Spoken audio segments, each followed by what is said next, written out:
ব্রাহ্মণবাড়িয়ায় ৬০০-র বেশি মানুষকে বিনামূল্যে চক্ষু চিকিৎসা সেবা দেওয়া হয়েছে। মঙ্গলবার সকাল থেকে বিকেল পর্যন্ত সদর উপজেলার সাদেকপুর ইউনিয়নের খাকচাইল গ্রামে ফকির মেমোরিয়াল ফাউন্ডেশন স্কুলে এ চিকিৎসা সেবা দেওয়া হয়।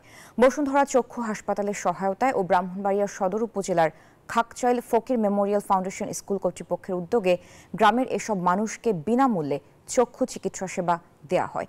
ফকির মেমোরিয়াল ফাউন্ডেশনের প্রতিষ্ঠাতা গ্রিন ইউনিভার্সিটির সাবেক উপাচার্য ডক্টর মোহাম্মদ গোলাম সামদানি ফকির ব্যতিক্রমী এই সেবা কার্যক্রমের আয়োজন করেন।